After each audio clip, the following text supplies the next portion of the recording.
Maka jawabannya wasiat itu wajib dibatalkan gitu. Kenapa dibatalkan? Karena pesan orang tua ini dalam keadaan yang salah. Justru ketika anak ini membatalkan hukum perwasiatan yang sudah disampaikan oleh orang tuanya itu, anak termasuk orang yang meluruskan kekeliruan orang tuanya. Maka apa jalan keluarnya? Wasiat itu wajib dibatalkan dan kemudian berpindah pada hukum perwarisan.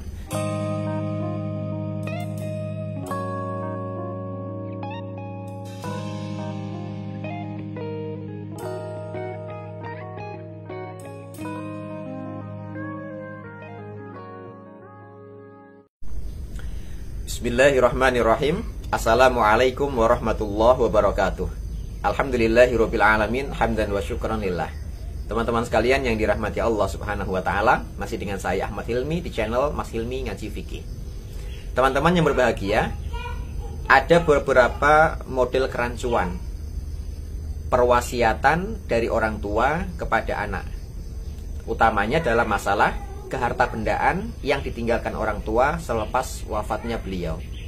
Sebagai contoh gini, orang tua sebelum meninggal dunia mengatakan, besok kalau saya meninggal, rumah ini tidak boleh dijual. Kemudian yang boleh menempati setiap harinya adalah anak yang pertama. Yang ketiga, rumah ini hanya boleh dipakai ketika anak-anak sedang kumpul ketika liburan atau ketika lebaran. Makanya tidak boleh dijual.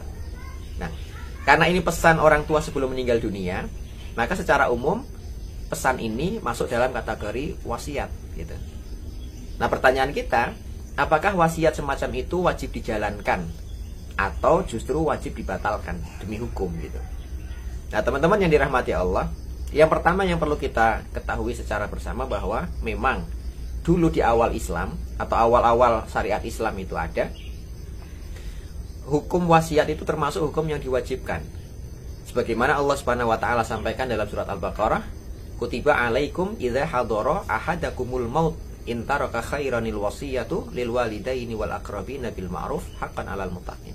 Bahwa diwajibkan atas orang-orang mukmin untuk berwasiat, utamanya ketika menjelang kematiannya datang gitu. Mungkin dah tua atau sakit-sakitan gitu. Maka orang tua yang seperti itu wajib berwasiat gitu. Memberikan wasiat terkait ke harta bendaan yang nanti akan dia tinggalkan selepas beliau wafat gitu. Untuk keluarganya, untuk kerabatnya dan lain-lain gitu.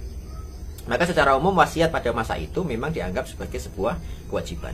Maka orang yang berhak mendapatkan harta orang tua adalah hanya mereka yang ditunjuk untuk mendapatkan wasiat saja. Anaknya 5 mamanya. Yang ditunjuk hanya anak yang kedua karena paling disayang oleh orang tuanya. Itu dulu boleh gitu. Nah, tapi ayat tentang wasiat plus hukumnya itu kemudian hukum tentang wasiat itu dihapuskan oleh Allah Subhanahu wa taala sejak turunnya ayat tentang perwarisan.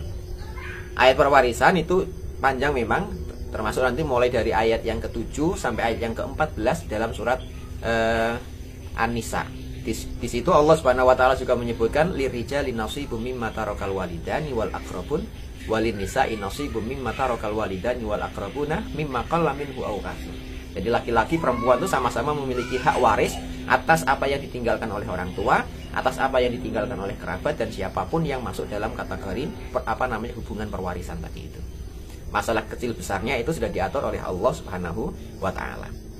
Nah, sejak turunnya ayat itu, termasuk juga nanti dalam ayat yang selanjutnya, yusikumullahu fi auladikum lidzakari mithlu hadzil unsayain, bahwa Allah Subhanahu wa taala berpesan kepada orang tua bahwa nanti ada hukum waris yang harus dijalankan dengan perbandingan anak laki-laki dapat 2, anak perempuan dapat 1. Intinya bahwa semua ayat-ayat waris itu memansuhkan hukum yang ada pada ayat tentang wasiat gitu.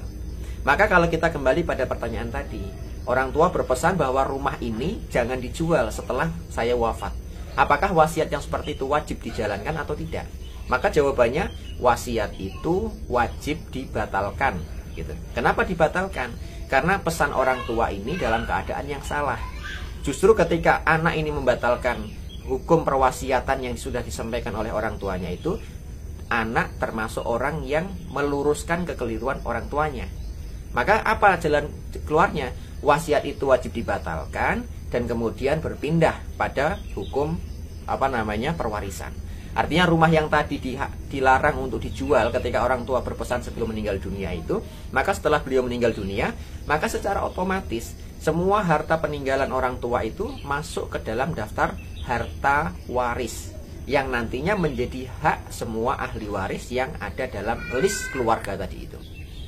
Siapa yang mendapatkan dan siapa yang tidak mendapatkan gitu. Nah, kalau tadi berkenaan tentang rumah, jelas ini rumah orang tua. Maka ketika orang tua meninggal, maka rumah ini sekarang sudah berganti status kepemilikan menjadi milik ahli waris. Kalau ahli warisnya ada istri, mamanya meninggal dunia seorang bapak gitu, berarti istrinya menjadi ahli waris, anak-anaknya menjadi ahli waris. Nah, bagaimana dengan wasiat tadi? Wasiatnya wajib dibatalkan dan kita beralih pada hukum melakukan hukum waris gitu. Maka kalau anak tadi melakukan pembatalan hukum wasiatnya menuju hukum waris, dia tidak berdosa. Justru dia mungkin akan mendapatkan pahala karena meluruskan kekeliruan orang tua dalam hal perwasiatan yang seharusnya tidak boleh lagi dijalankan gitu. Nah, nanti masalah berapa besaran yang ada dalam rumah tadi itu, anak pertama dapat berapa, anak kedua dapat berapa, anak perempuan dapat berapa, anak laki-laki dapat berapa, itu tergantung nanti hitungan sesuai dengan syariat Islam. Baik, demikian teman-teman sekalian yang dirahmati Allah. Aku qouli hadza, astaghfirullah li wa lakum. Assalamualaikum warahmatullahi wabarakatuh.